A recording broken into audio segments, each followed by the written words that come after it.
The community of Gwere-Luzira in Moyo district, northern Uganda, managed to address their need for electricity by developing their own pico hydropower scheme with support from GIZ, as Cyril Drajo narrates. This idea came when I was in Swaziland. So I saw that potential there, and then I thought to myself that we have a lot of resources here. So when I came back, all along I've been thinking about discussing with the other people that whether such thing can happen also here in Niamua River. Yeah, after hearing a team from GTZ came here, I decided also to go to Kampala because I heard that other places are going to benefit, particularly in Yeile. So when I approached Mr. Peter in Kampala, we discussed the issue, and he showed me how the potential is going to work. And we did calculations. From our calculations, we found that the power was really little. But all the same, said if our community is ready, then he can assist us in developing. The Gwere project is a true community initiative. Cyril was supported in designing the pico hydropower scheme, which was then built in a joint community effort in only half a year. All labor, local materials and money for cement were contributed by the residents of Gwere-Luzira. The design of the project emphasizes the use of local materials and available skills in order to reduce costs and increase ownership. This approach empowers the community and can be easily replicated by other villages. We are at Gwere-Luzira village, Moyo district. What's unique about this village is a pico hydropower scheme. Pico is the smallest in the hydropower family, hence it's constructed on low budgets. For example, what you see over there is a pool that was formed by 15 men carrying that huge boulder. Under normal circumstances, such a weir would have been made out of mass concrete. However, to keep costs on the lower side, that was avoided. The diversion weir is used to divert water into the power channel. A moor stream normally brings in a lot of leaves.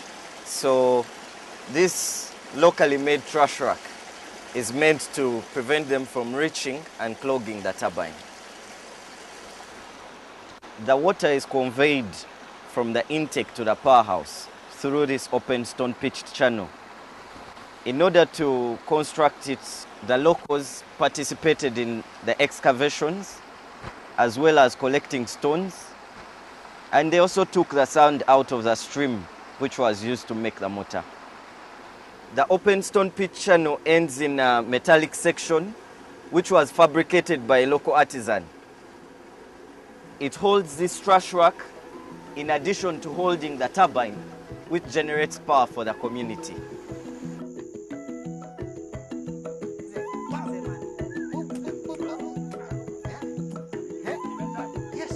To date, the scheme generates 500 watts and provides close to 80 households with electric light.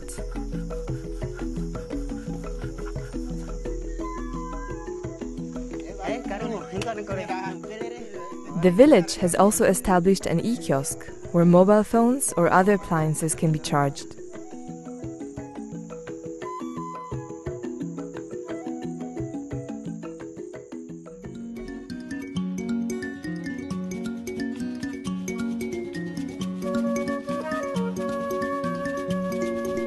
The micro-hydropower plant at Kisizi Hospital in the southwest of Uganda is an example of a scheme that has impacted the community. The hospital received support from the Rural Electrification Agency to update their scheme and is now able to supply electricity not only for its operations but also to approximately 1,000 people in the surrounding communities. The generated electricity is used for lighting and to run fridges, incubators, and an X-ray machine, among others.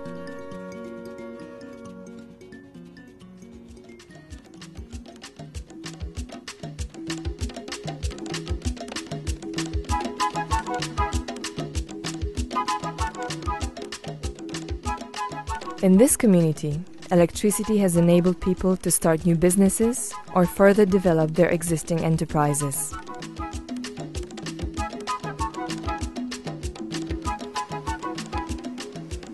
Formerly, I was using a diesel engine for grinding maize and grains.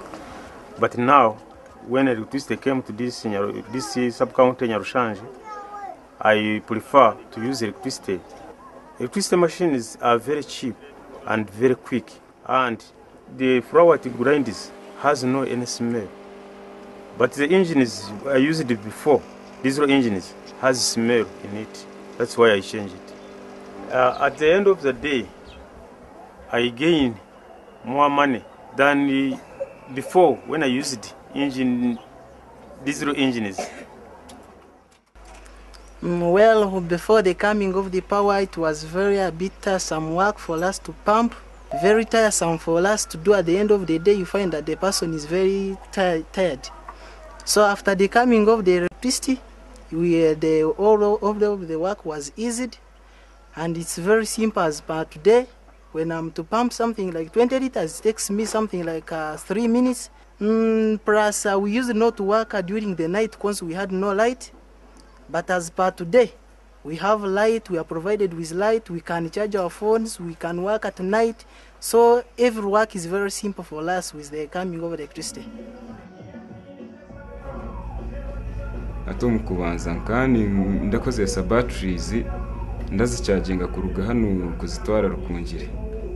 Kandi aho hariho kilomita zirengana nka 20. So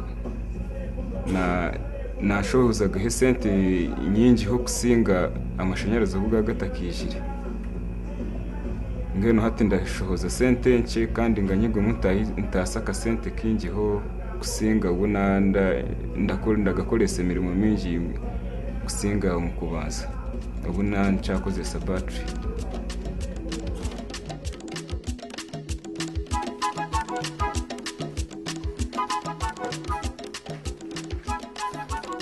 The operator, Kisizi Hospital Power Limited, uses prepaid meters. This was welcomed by the community because the system is very transparent and enables customers to closely monitor their energy consumption and adapt it to their financial situation. The consumers pay for a certain amount of kilowatt hours in advance and receive a voucher with a code. This code is entered into the meter at their house, and the additional kilowatt hours are now available. Yeah, life has changed ever since we got electricity. Before, we used to light using lamps, candles, and sometimes we could spend the night without any light because of trying to get paraffin. Sometimes we could use candles. They are not very good. They have these fumes that go up when you're reading. They just distract your eyes. You can't read very well. And we can iron our clothes, and at any time you want to iron, within 2 minutes we've already ironed. And you have security lights during the night. You can see anywhere you want to see. You can feel comfortable when you're home. So life has really changed. With electricity, it's very good. It's very wonderful. Apart from community projects, the government and development partners are also supporting the private sector to create an active market in the subsector of hydropower in Uganda. Part of this strategy is the PSP Hydro Initiative, implemented by the Ugandan Energy Credit Capitalization Company, the Rural Electrification Agency, the Private Sector Foundation Uganda, and GIZ. PSP Hydro supports private developers of projects of up to 1 megawatt with technical and financial assistance. The developers are supported throughout the process, from site identification through financial closure up to construction and commissioning of their own hydropower schemes.